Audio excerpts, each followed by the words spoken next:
Hey guys, welcome to Guy Talks. Really pleasure to have all the viewers coming to listen to us today. Just before we get started, I want to explain a little bit about Guy Talks. What is Guy Talks? So Guy Talks, we're an organization, a group where we're creating spaces digitally and in person for guys to connect, grow, and thrive.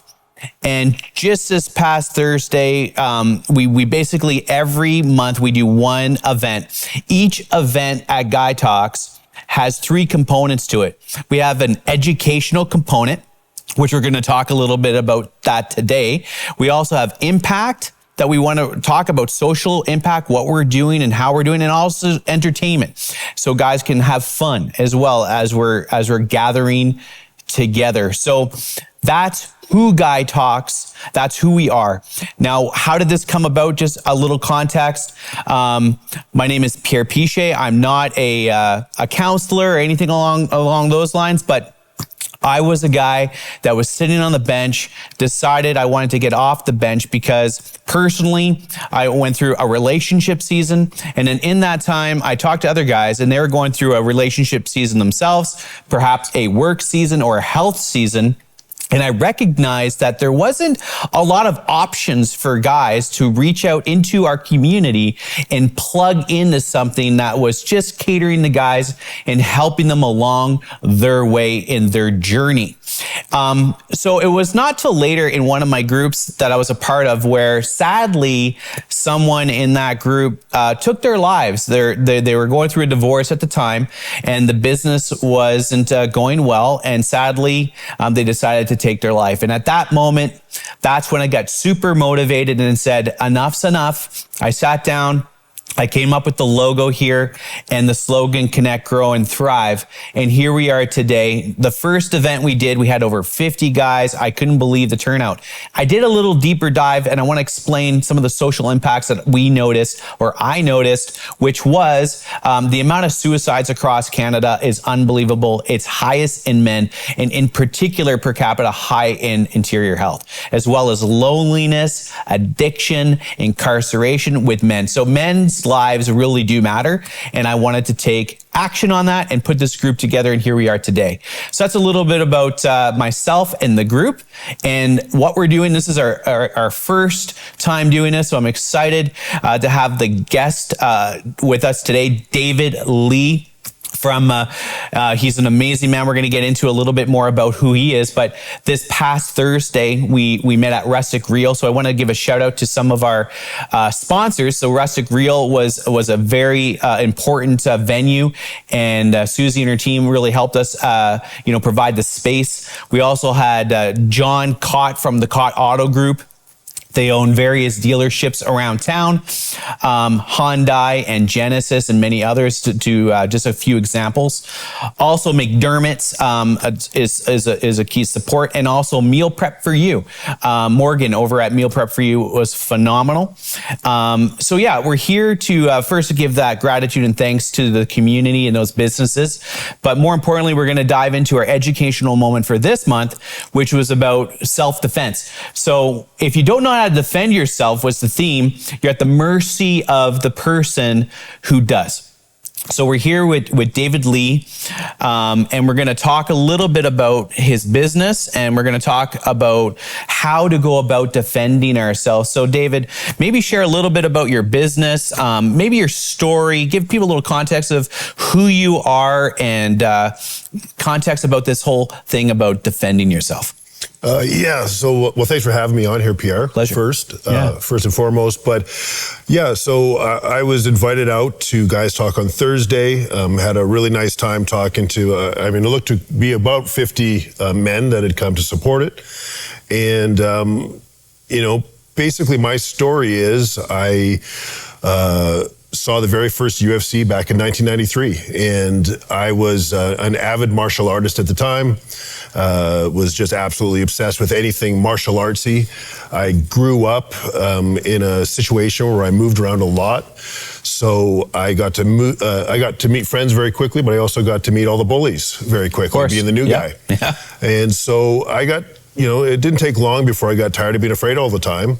And martial arts was seemed like a natural thing to help. So basically started martial arts when I was a kid, all your traditional martial arts, taekwondo, judo, that sort of thing. Taekwondo, yeah. Saw UFC in 1993, and I was like, I don't know what any of that stuff is. The whole jiu-jitsu grappling thing that Hoist Gracie brought in, and basically became a student of the game, and ended up opening up my own gym, Toshido MMA, in 1998.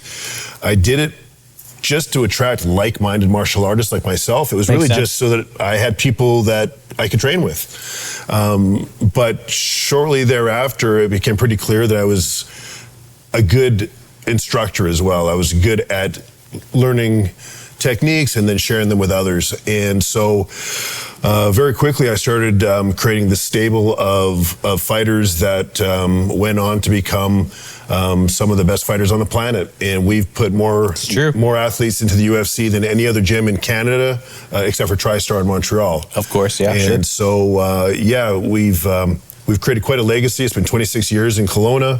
Amazing. With things from scratch. You know, we're taking people that have never thrown a punch. Oh, we got a fly in the room. We got a friend. Yeah, he's joining us today.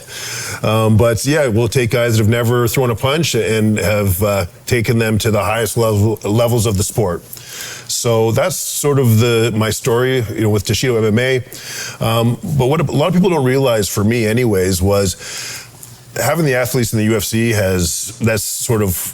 has given us the popularity that we have. That's how people know us. But martial arts as a system to protect ourselves and the people that we love, that is truly my goal. 100%. So, you know, sport has its place, but for me, you know, for every world title in MMA, I get more excited hearing about everyday people using martial arts that they've learned from us to protect themselves, protect their loved ones, and just to have the confidence to do so. And just before we jump into that part, you know, David, just obviously there's going to be different people watching, and there's going to be some real diehard MMA guys out there and gals and everybody, right? Yep. You know, you probably have some killer moments, man, where, you know, we're talking the sport, we're in the ring, we're going to get into that defense mechanism. But for those that are just super excited, I mean, you're very humble, to have one person to go there, to have 3 or 4, I mean, it's unbelievable. So I'm sure, and I know you've been asked this question many times about what's that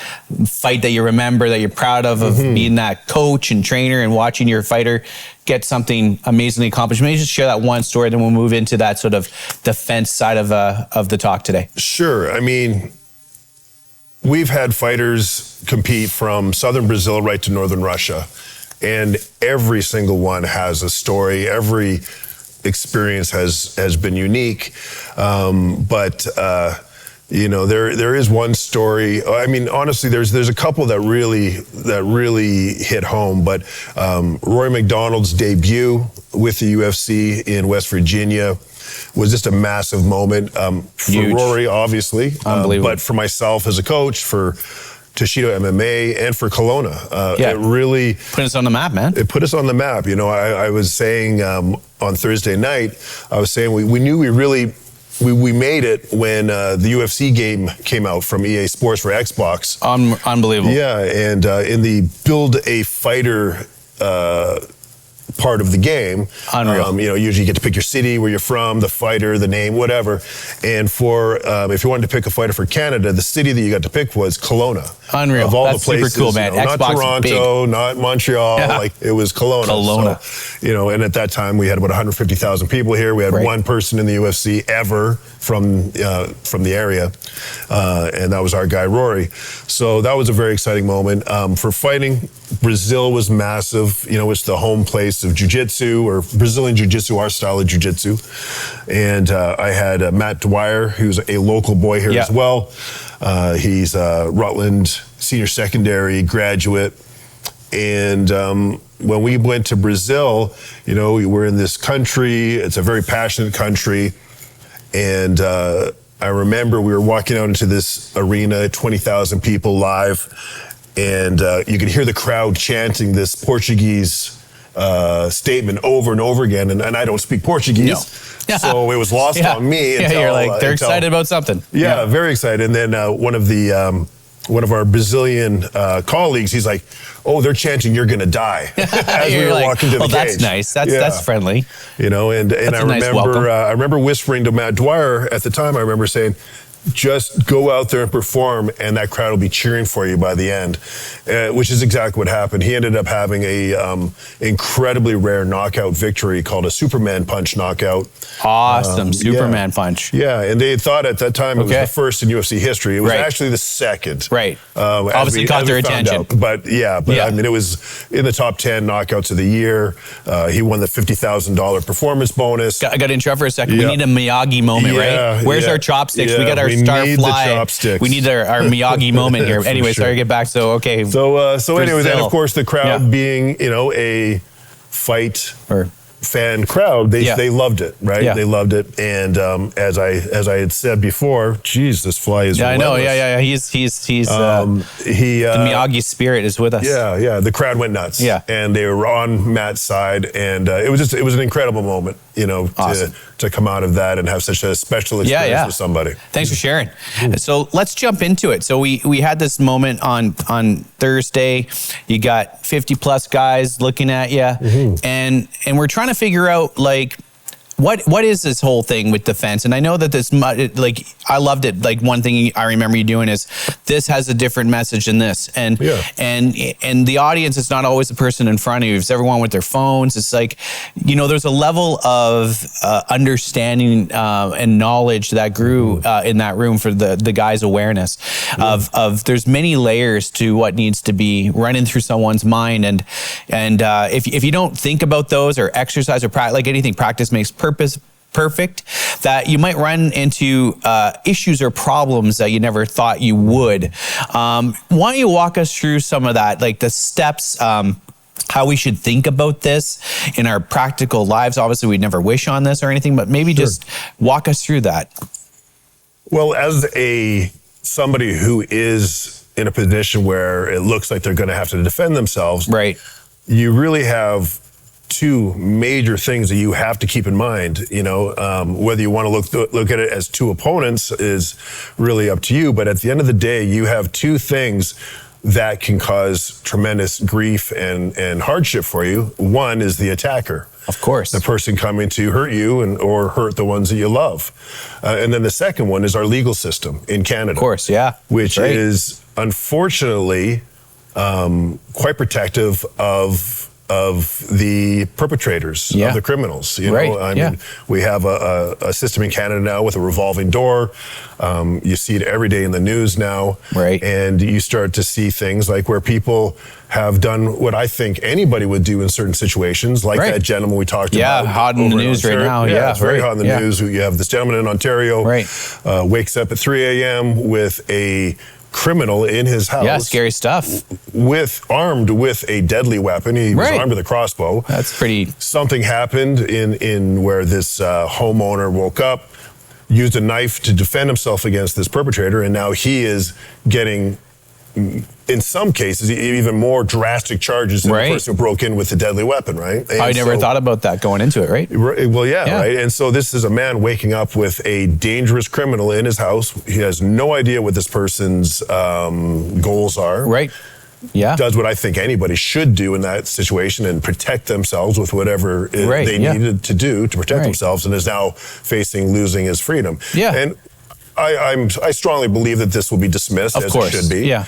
However, what won't be dismissed are the tens of thousands of dollars in defense, fees, through their attorney fees. 100%. The amount of stress this gentleman's going to be going through, worried about losing his freedom, all of these things, and it's very unnecessary. But regardless of that, if you are defending yourself, you have to have a really strong sense of what you're legally allowed to do. Right, yeah.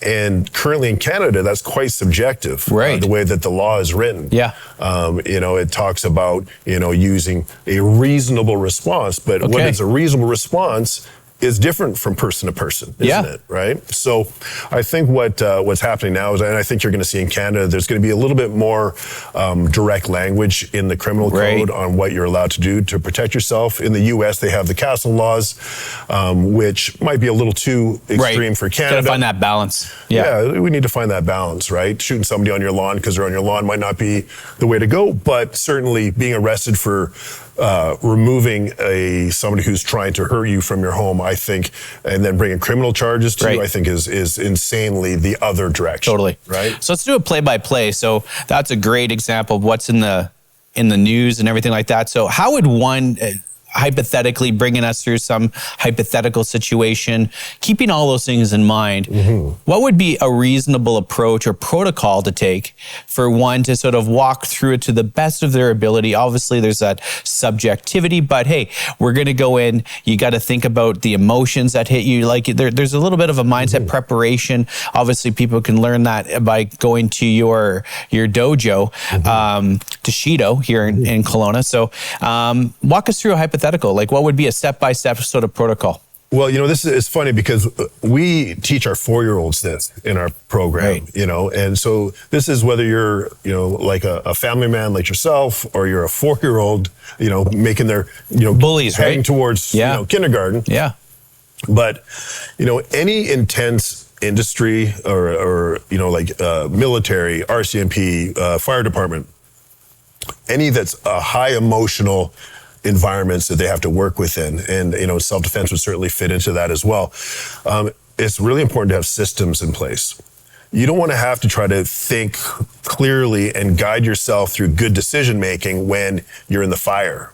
It's very, very tough to do that, and it's tough to not let your emotions drive your direction unless you have something in place that you can follow. Absolutely. Instinctually or automatically. Absolutely. And so we've set that up, and with our legal rights in mind, because that is the key, is not only protecting yourself, but also staying on the right side of the law, because that can shift depending on who's looking at the situation.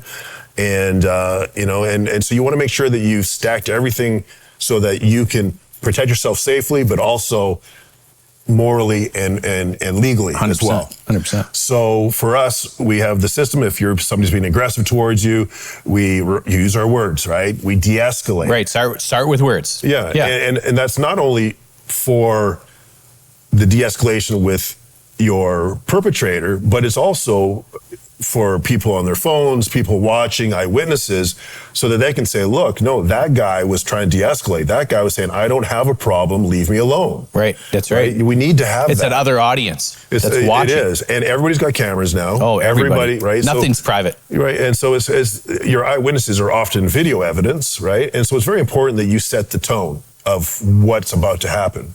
So use your words, right? De-escalate. If that is not getting the result that you need, if the person's not de-escalating, what would be like an example? You sort of say, hey, look, is everything okay here? And like you're saying, like it's not only your words, but it's your body language, right? Well, sure, right? I mean, I pointed this out on Thursday, right? If I'm talking to somebody and trying to de-escalate, but I'm like this the whole time. Yeah, you're kind of like ready to roll. Nobody's going to look at that as de-escalation. Fight Club happening. Exactly. Everybody's going to be like, everybody's going to think that you're just as involved in this as the other person. Yeah, your intentions are the same. The same, right? And so then it comes down to,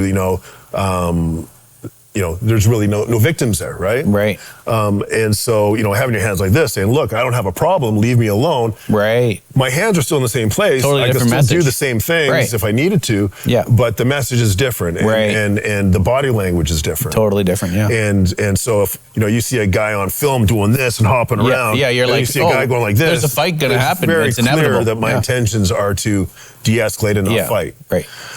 Although my abilities from there are not going to be, hurt by. Yeah. You're ready to go. My hands are up. You're ready to go. You're in a defensive position. But if that doesn't work, what we do is we take our stuff and leave. Right? Walk Gather away. With family, Just walk away. Just walk away. I find the teenage boys have the hardest time with that part. They don't want to walk away, right? Well, they, Ego. the ego's there. Yeah, it's feeding the beast. There's a lot of peer pressure to not look like you're backing down, that you're a chicken, whatever. Whatever. Right? Yeah, we know it. But I explained to them that it's about being smart. It's about being smarter than the situation. That's right. You're avoiding getting hurt. Even when you win, you can still get hurt, It takes probably more of a man to walk away, even though you have the ability to make a message, but it takes more strength to just walk away. That's a bigger man. It's definitely a sign of maturity. Yeah, definitely a sign of maturity. I even look at the way that I reacted to situations in my 20s as opposed to now. Of course, you've matured. And, the things that would have really got me, my feathers all ruffled then don't even, mean nothing to me now, right? That's right. But yeah, so we walk away. We avoid hurting another human being. Again, we don't know what's got them into the state. Maybe they've already had the worst day of their life. Maybe they lost a family member. Maybe their wife left them. Maybe they lost their job. I don't know. It's not my job to know. But if I can walk away and save both of us from a potential life-altering situation, then I would happily do that. Not to mention, I'm going to save all my money to lawyers and the stress of losing your freedom, unbelievably and all this kind of stuff, right? So that's always the way to go. Now, this is where maybe my approach shifts from others. Okay. The next stage is if they put their hands on you. Right. Now it's getting real, right? Well, now you can't escape. Your words aren't working out. Now they're coming on. We've already de-escalated them as much as we could. Yeah. We've tried to use our words. We've tried to walk Not away. working. Now this person's put their hands on us. Okay, now they're going to hurt you. Now, this is where I'm going to give advice that maybe is controversial, but if you are in the self-defense, it's not. This is common sense. But, right. I mean, my mom loves me very much. I'm her firstborn. Of course. I'm her gift, right? That's right. But she gave me horrible advice growing up. She said, never hit first. Right. Now, I understand the message behind that. Is right. Yeah, of course. You don't be the bully, right? Is the message. But unfortunately, that messaging is dangerous for self-defense. If I've already tried to de-escalate with this person, I've already used my words. I literally grabbed my stuff and I'm walking away. And this person, you're doing everything you can. If they're putting their hands on you, that's assault. Right. I am not going to stand there with my hands in my pocket to get punched out by this guy and then hope that he has my best interest at heart. Yeah, because once you're down and he hit first, well, then he could keep hitting. People get knocked out with one punch all the time in my industry. Yeah. All the time. Doesn't take much. People get killed from one punch all the time. I mean, Cactus Club Kelowna was at 2 or 3 summers ago. A gentleman was inebriated, acting up, was aggressive towards patrons. A patron came out, punched him one time, and that person never got up again. He died from the impact. Yeah, one punch, right? I'm not gonna give that person. You're not gonna give them an opportunity. Yeah. So if they put their hands on me, I will use my martial arts until they're no longer a threat. Right. And so that is it's a change in attitude from the never hit first. Yeah. But because we've already put in all that de-escalation steps beforehand, this is just common sense at this point. Well, that's in that context, though. Like if, like you said, like could just be one punch, and there could be many follow punches. So well, that's just it. I mean, makes sense. If you have YouTube, you've seen some pretty horrific things, crazy. Right? Yeah. And just because somebody's knocked you out doesn't mean they're done with you. And I'm not going to be the guy who stands there, gets punched out, and then has you can't read minds. We can't read minds. No, we can't. And then of course, when they're no longer a threat, then you have to stop immediately, or suddenly you are the bully now, right? That's You're the one who's now hitting somebody. The cameras are recording. Always keep that in mind. They all have it, right? So, we have those systems in place with our students to give them the best chance to not only be successful at protecting themselves, but at the end of it, being able to say, to the police, or if it progresses beyond that, to their lawyers, saying, look, these are the steps that happened. All of those witnesses, they've all seen that I try to de-escalate it. Smart protocols in place, Exactly, right. And I think it gives you the best chance to be able to protect yourself without having to deal with all the stress afterwards. Awesome. So I just want to thank you for your time and everything, and also just, for everyone listening here, if you're in Kelowna, Toshido is a phenomenal dojo, as you can already see here. Just mention Guy Talks, and Dave's going to take good care of you. 100%. And and moving forward from here, I hope you enjoyed our time with Dave and I. Thank you, by the way. Very very nice to have you here, and your time and your heart just to want to give back and help the community and the society to sort of maybe wrap their mind around this a little bit more, right? And just one thing I just wanted to say just before we do break is I do on the regular get calls, especially from parents that are that have children struggling in our school systems. Yeah, and we're going into school starting next week. So we got in a couple days. We're back into our school year. Yeah, what's your advice to parents? I just want you to know that we take that stuff very seriously at our club, and we help kids through these situations. That's huge. Bullying is like through the roof. And if you're a single parent or you're a parent who's struggling financially, money will never stop your kid from being able to. Wow, so it's very important that's out there, because we don't leave kids behind at our club. We're there to help. We've been servicing Kelowna for 26 years, 27 years coming up February. That's huge. And so I like parents to know, because we do get a lot of parents, especially from single homes, fatherless homes, where moms, they've got these teenage boys now. What do we do? They don't have that masculine side in their homes. And so they can get that at Toshido, and we certainly are there to help the kids any way we can. No, that is such close to the heart, and I love that. I know it's close to your heart, as you can tell. Just even here at Guy Talks, you're a guy, a leader that obviously wants to contribute to society and at the home level, and also here at the group level. So that's just a testimony to that example. And as we move into the school season, this could become sadly some real conversations for parents and stuff. And it's good to know that you guys are on their side. 100%, we're there. 100%. I appreciate that. And for those that are tuning in, our next Guy Talk session is going to be September 25th. It's a Thursday. We're going to try to make our local events always on a Thursday, the last Thursday of the month. And we're going to be talking about addiction. I mean, I think we could be addicted from all kinds of things, even just simply scrolling on our phone or whatever it might be, and all the way down to drugs and alcohol or whatever, everything in between. So I think addiction's a real thing. We're going to be discussing that, and we'll put some information out there on our social media channels and spread the word about all that. But in the meantime, if you're looking to reach out, just mention Guy Talks to David, and he'll be happy, him and his dojo, to take care of you guys. And thank you so much for listening and tuning in. Dave, thanks for coming here and being with us. And I hope you have a great start to your week. And everybody else, take care until next time. Thanks for joining us here at Guy Talks. And remember to connect, grow, and thrive. And we'll see you next time. Thanks.